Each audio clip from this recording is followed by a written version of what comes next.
अस्सलामुअलैकुम जी। वालेकुम सलाम। हाजी साहब जे डंगर नूं अफारा पै जावे तो ਉਹਦਾ ਕੀ ਕੀਤਾ ਜਾਂਦਾ?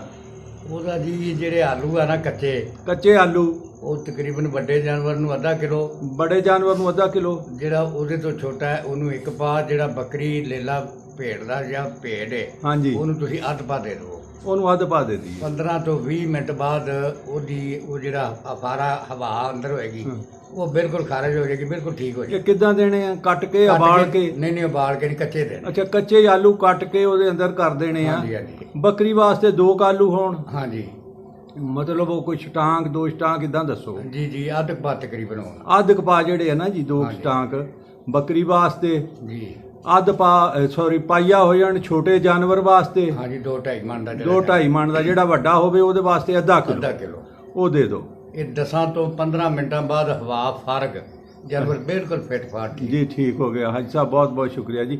ਹਾਜੀ ਕਾਸਮ ਅਲੀ ਸਾਹਿਬ ਨਾ ਸਿਰਫ ਡੰਗਰਾਂ ਦੇ ਸਿਆਣੇ ਬਲਕਿ ਵਪਾਰੀ ਵੀ ਆ। ਇਹ ਡੰਗਰਾਂ ਦਾ ਵਪਾਰ ਵੀ ਕਰਦੇ ਆ, ਰੱਖਦੇ ਵੀ ਆ। ਕਿਹੜਾ ਕਿਹੜਾ ਮਾਲ ਹੁੰਦਾ ਤੁਹਾਡੇ ਕੋਲ ਜੀ? ਸਾਡੇ ਕੋਲ ਜੀ ਲਵੇਰੀਆਂ ਮੱਝਾਂ ਵੀ ਹੁੰਦੀਆਂ, ਸਾਡੇ ਕੋਲ ਕੁਰਬਾਨੀਆਂ ਵਾਲਾ ਮਾਲ, ਜੀ ਗਾਈਆਂ ਲਵੇਰੀਆਂ, ਹਰ ਕਿਸਮ ਦਾ ਮਾਲ। ਖੀਰੇ ਬੱਚੇ ਵੀ, ਯਾਨੀ ਹਰ ਤਰ੍ਹਾਂ ਦਾ ਮਾਲ ਲੱਭ ਜਾਂਦਾ। ਹਾਂਜੀ ਹਾਂਜੀ ਹਾਜੀ ਸਾਹਿਬ ਬਹੁਤ ਬਹੁਤ ਸ਼ੁਕਰੀਆ ਜੀ।